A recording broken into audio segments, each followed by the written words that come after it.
یہ وہ truth exposing مثال ہے جس سے آپ کو پتا چلے گا کہ حضرت علی کو ممبروں پہ گالیاں کیوں ہی نکالتے تھے.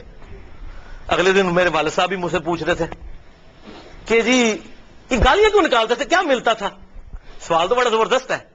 اتنے سال تک گالیاں نکالتے رہے, ان کو ملتا کیا تھا حضرت علی کو گالیاں نکال کے؟ Brain washing. لوگوں کے دلوں سے وہ خلافت راشدہ کو بچانے کی آخری کوشش نکل جائے تاکہ ملوکیت محفوظ رہے. یہ تھی وجہ, اور وہ آپ کو اس حدیث میں پتا چلے گی. سنن نبی داؤد 4131, شیخ البانی نے بھی صحیح کہا, زبیر علی زئی صاحب نے بھی صحیح کہا. اس میں آپ کو یہ بات پتا چل جائے گی حضرت حسن کے بارے میں. سیدنا مقدام بن مادی رضی اللہ تعالیٰ عنہ بڑے جلیل القدر صحابی ہیں. انہی سے وہ ابو داؤد میں حدیث ہے کہ مجھے اللہ تعالیٰ نے قرآن اور اس کی مثل عطا کیا, یعنی سنت. مقدام بن مادی یہ حضرت میر معاویہ کو ملنے کے لیے گئے شام میں, اور وہاں پر بیٹھے ہوئے ایک خبر آئی تو حضرت میر معاویہ نے کہا مقدام تجھے پتا ہے کہ حسن فوت ہو گئے؟ تو حضرت مقدام نے کہا انا للہ و انا الیہ راجعون. ایک مسلمان کے مرنے پہ یہی کرنا چاہیے نا. لیکن حضرت حسن فوت نہیں ہوئے تھے, قتل کیے گئے تھے. المصنف ابن ابی شیبہ میں موجود ہے انٹرنیشنل نمبرنگ کے مطابق 37,359, اور المستدرک الحاکم میں پورا چیپٹر ہے حضرت حسن کو زہر دیا گیا تھا. وہ زہر کیوں دیا وہ آپ کو پتا چل جائے گا. شہید کیا گیا بڑی چھوٹی سی عمر میں 49 ہجری میں. تو حضرت حسن کی وفات کی خبر پہنچی تو مقدام نے پڑھا انا للہ و انا الیہ راجعون. تو حضرت معاویہ نے کہا کہ مقدام تو حسن کے مرنے کو امت کے لیے مصیبت سمجھ رہا ہے؟ استغفر اللہ, اللہ اکبر, استغفر اللہ. اب جب انہوں نے یہ بات کی تو انہوں نے کہا میں حسن کی وفات کو مصیبت کیوں نہ سمجھوں. میں نے خود دیکھا حضور صلی اللہ علیہ وسلم دائیں طرف حسن کو بٹھاتے تھے اور بائیں طرف حسین کو, اور کہتے تھے حسن مجھ سے ہے, حسین علی سے ہے. اور تو کہہ رہا معاویہ کہ میں حسن کی وفات کو مصیبت شمار نہ کروں. اور پھر حضرت معاویہ کا ایک چمچہ وہاں سے بولا, حسن جو ہے وہ آگ کا ایک انگارہ تھا, اللہ نے اسے بجھا دیا. اللہ, یہ او خدا کے لیے میرے شیعہ دوستو سمجھو یہ کون سی پارٹی ہے جو صحابہ کے بارے میں بکواس کرتی ہے.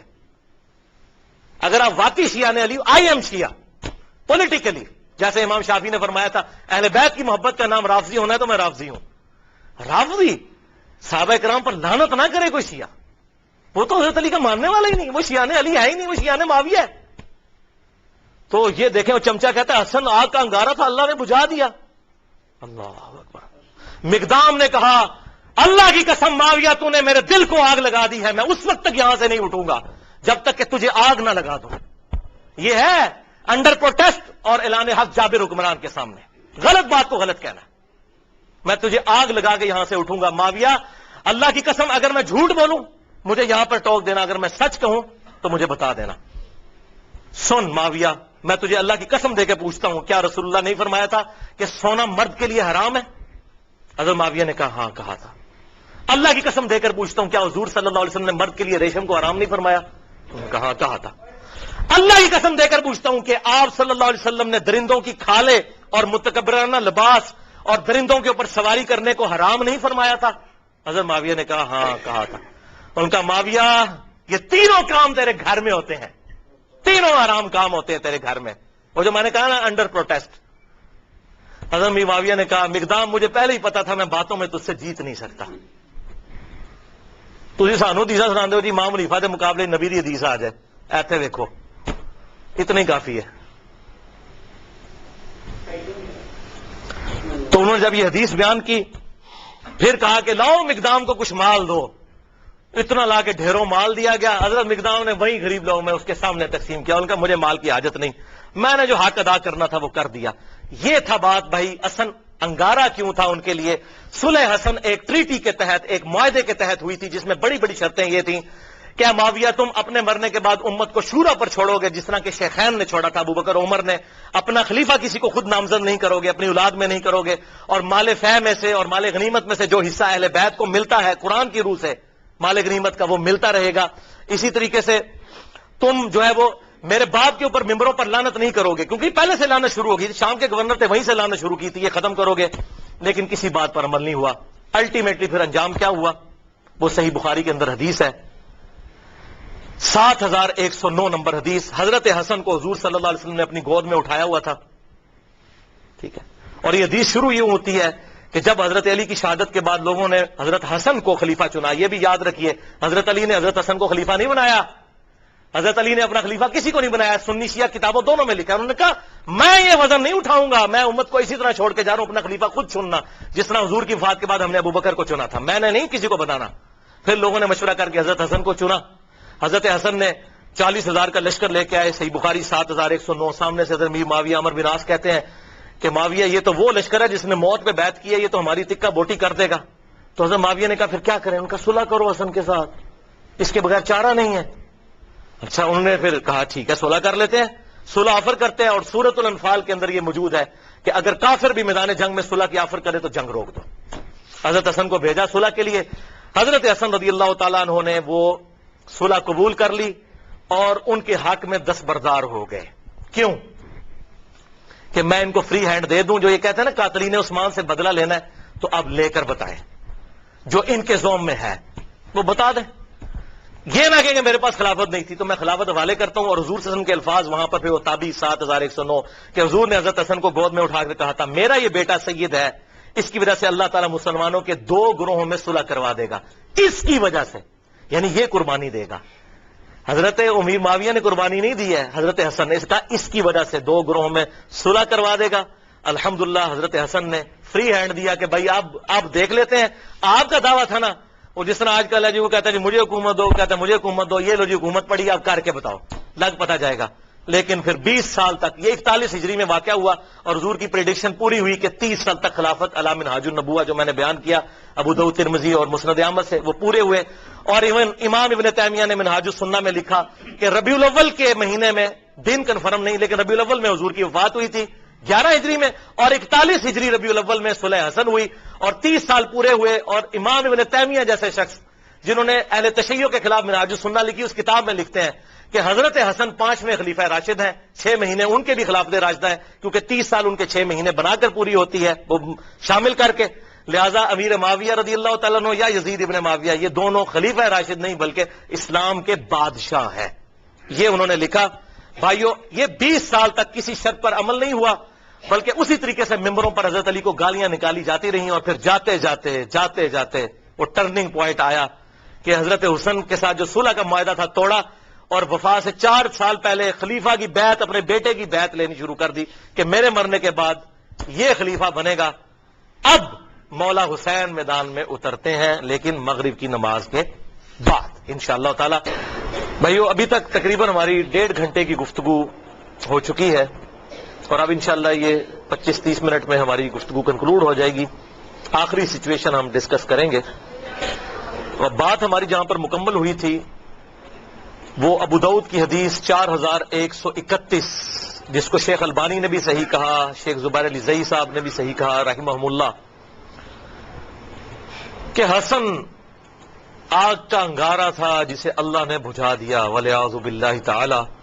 اس اسدی شخص نے وہاں پہ کامنٹس دیے، تو پھر مقدام بن مادی نے جابر حکمران کے سامنے حق کا کلمہ بلند کیا. تو آگ کا انگارہ کیوں تھا؟ اس لیے کہ ہر وقت یہ چیز فکر لاحق تھی، ہر وقت یہ فکر لاحق تھی کہ ایک معاہدے کے تحت حکومت لی ہے کہ ہم یہ کام کر کے دکھائیں گے. وہ کام کیا کرنا، کوئی ایک بھی شرط پوری نہیں کی. اسی طریقے سے سب و شتم مولا علی پر ممبروں پر جاری، اسی طریقے سے لوگوں کے ساتھ زیادتیاں، لوگوں کا مال لوٹنا، لا حق قتل کرنا، جس سے اختلاف رائے ہو اسے قتل کروا دینا، یہ اسی طریقے سے جاری 20 سال تک. تو ڈر لگا ہوا تھا کہ اگر حسن زندہ ہوا تو پھر تو وہ معاملہ کسی بھی وقت اس انگارے میں آگ بھڑک سکتی ہے اور لوگ پھر نواسے رسول کی وجہ سے میدان میں اتر سکتے ہیں. لہذا ان کو زہر دے کر شہید کر دیا جائے. اب کہتے ہیں جی پتہ نہیں کس نے کیا، لیکن جو اس کا بینیفیشری ہے اسی نے کیا، نام لینے کی ضرورت نہیں ہے. بہرحال زہر سے ان کو شہید کیا گیا. حضرت حسین یہ منظر دیکھتے رہے، 20 سال تک کڑتے رہے. انہوں نے کئی خط بھی لکھے حضرت امیر معاویہ رضی اللہ تعالیٰ عنہ کو کہ جو کچھ تم امت کے ساتھ کر رہے ہو مجھ پر تمہارے خلاف قیام واجب ہو چکا ہے، میں ڈرتا ہوں میں اللہ کو کیا منہ دکھاؤں گا، لیکن میں اپنے بھائی کی صلح کا پابند ہوں کہ ٹھیک ہے چلو جاتے جاتے امت کے لیے کوئی معاملہ خیر کا ہو جائے گا اور امت کو شورا کے سپرد کیا جائے گا، شیخین رضی اللہ عنہما کی طرح، ابو بکر و عمر کی طرح رضی اللہ تعالی عنہما۔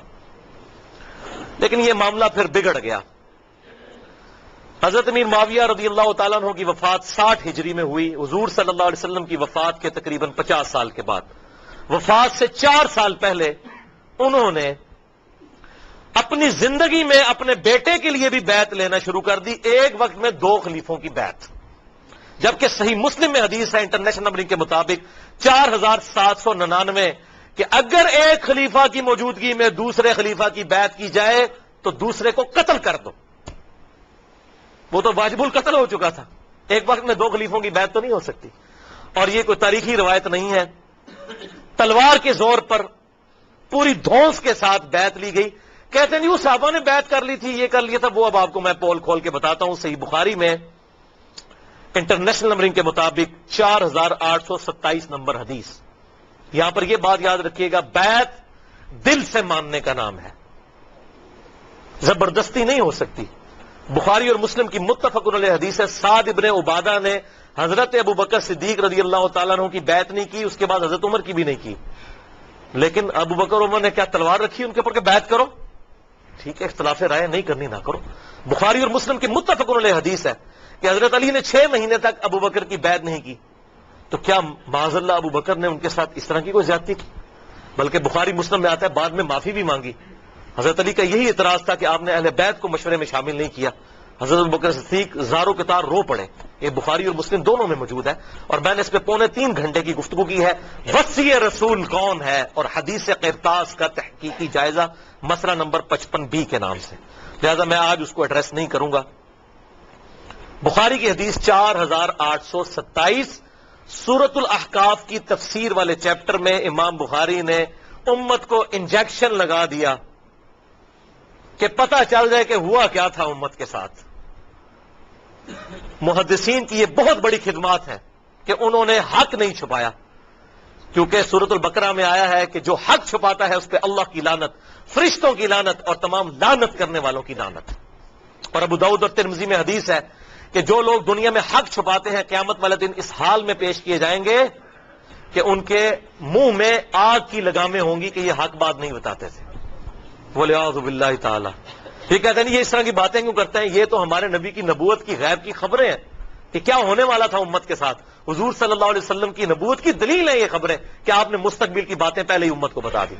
4827 صحیح بخاری، سورۃ الاحقاف کا چیپٹر، کتاب التفسیر چیپٹر صحیح بخاری میں، مروان بن حکم کو مکے اور مدینے کا گورنر بنایا حضرت امیر معاویہ رضی اللہ تعالی عنہ نے۔ مسجد نبوی میں اس نے روضہ شریف کے بالکل پاس منبر رسول پر خطبہ دینا شروع کیا، اور یہ وہ مروان ہے جو منبر رسول پر روضہ شریف کے پاس یہ لعنت کرتا تھا، علی پر لعنت، علی سے محبت کرنے والوں پر لعنت، وَلِعَاذُ بِاللَّهِ تعالی۔ میں آپ کو حوالے دے چکا، اور مجھے حدیث ابھی میرے ایمان کا تقاضا ہے، ذہن میں چلتے چلتے آ گئی۔ 6229 نمبر حدیث صحیح مسلم میں، اور صحیح بخاری میں بھی 3703 نمبر حدیث ہے حضرت علی کے فضائل کے چیپٹر میں۔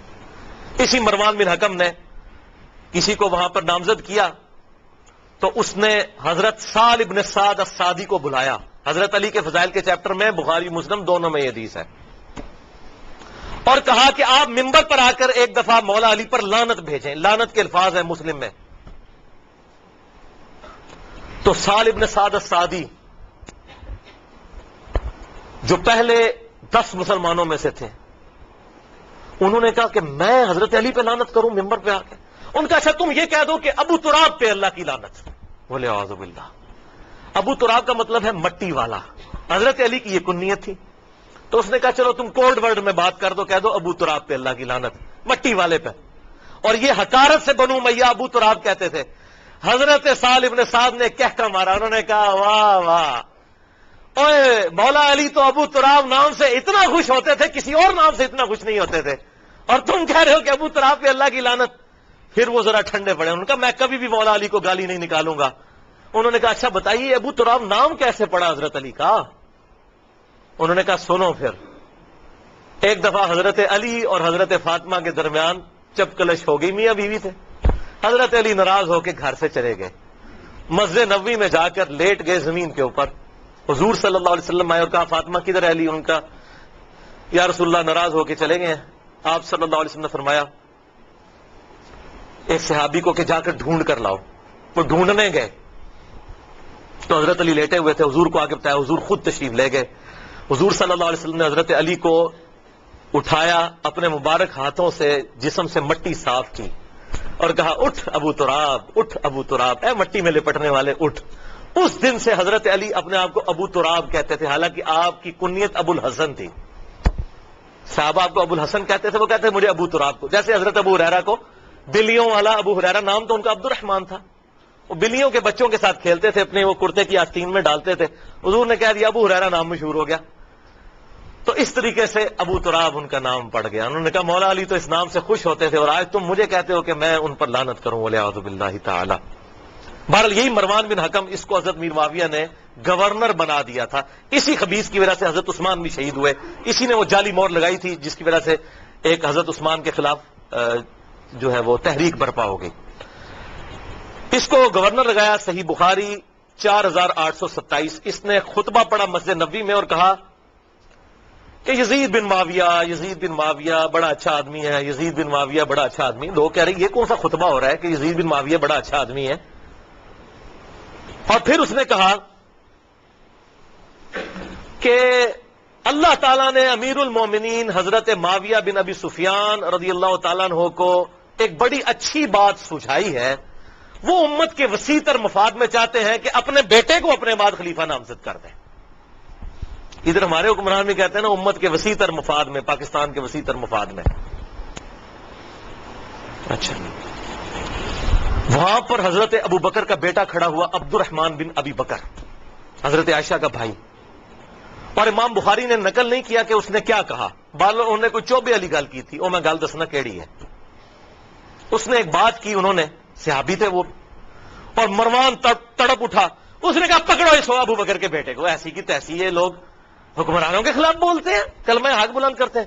حضرت عبد الرحمن بن ابی بکر جو ہے بھاگ کے حضرت عائشہ کے حجرے میں چلے گئے. حضرت عائشہ اسی مسجد نبوی کے ساتھ حجرہ تھا حضور صلی اللہ علیہ وسلم کی قبر مبارک کے پاس, وہاں جا کر پناہ لی. تو مروان پھر بھی اس کا غصہ نہیں ٹھنڈا ہوا. باہر سے حضرت ابو بکر کی اولاد کے بارے میں اس نے الفاظ استعمال کیے. تو عبد الرحمن بن ابی بکر وہی ہے نا جس کے بارے میں قرآن میں سورۃ الاحقاف میں آیت نازل ہوئی ہے کہ یہ کافر کہتا ہے اپنے ماں باپ کو کہ تم مجھے کہتے ہو کہ مرنے کے بعد مٹی سے دوبارہ زندہ کیا جاؤں گا, یہ جھوٹے وعدے تم مجھے دیتے ہو. ابو بکر کے بیٹے کہ تیرے بارے میں آیا تھا, تو ہے وہ کافر. ولیعوذ باللہ. حضرت عائشہ سے نہ رہا گیا. انہوں نے کہا اسکت, خاموش ہو جا. آل ابی بکر کے بارے میں قرآن میں کوئی آیت نازل نہیں ہوئی سوائے میری شان میں جو اللہ نے سورہ نور میں اعلان برات کیا تھا, مجھ پر تہمت لگی تھی. تو آج آل ابی بکر کے بارے میں یہ بات کرتا ہے. یہ تو تھی بخاری میں. اب اس کی حدیث کا ترک المستدرک للحاکم میں 8483, سنن نسائی الکبرى میں 11491, اور تفسیر ابن کثیر میں اسی جگہ پر امام ابن کثیر یہ سارے ترک لے کر آئے. اور فتح الباری میں صحیح بخاری 4827 کی شرح جو فتح الباری ابن حجر اسقلانی نے لکھی, انہوں نے یہ سارے ترک نقل کیے. کہ وہ کہا کیا تھا جب اس نے کہا نا اللہ تعالیٰ نے امیر المومنین کو یہ بات سجھائی ہے کہ وہ امت کے وسیع تر مفاد میں اپنی اولاد کو خلیفہ بنانا چاہتے ہیں, تو ساتھ اس نے کہا جیسا کہ ابو بکر نے بھی تو عمر کو خلیفہ بنایا تھا. تکو ذرا, کدھر ابو بکر, حضرت عمر کوئی حضرت ابو بکر کے بیٹے تھے؟ حضرت ابو بکر کے تو 2 بیٹے جوان تھے, محمد بن ابی بکر, عبد الرحمن بن ابی بکر. تو عبد الرحمن بن ابی بکر وہیں بیٹھے تھے. انہوں نے کہا اور تو سیدھی طرح کیوں نہیں کہتا تیرا امیر المومنین معاویہ بن ابی سفیان کیسر و کسرا کی سنت کو زندہ کرنا چاہتا ہے, ابو بکر اور عمر کی سنت نہیں.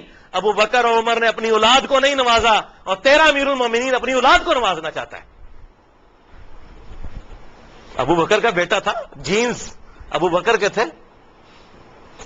جوش میں انہوں نے جب یہ کلاس لی, پھر انہوں نے کہا پڑھو انہوں, بول رہا ہے اے گل ہوئی سی.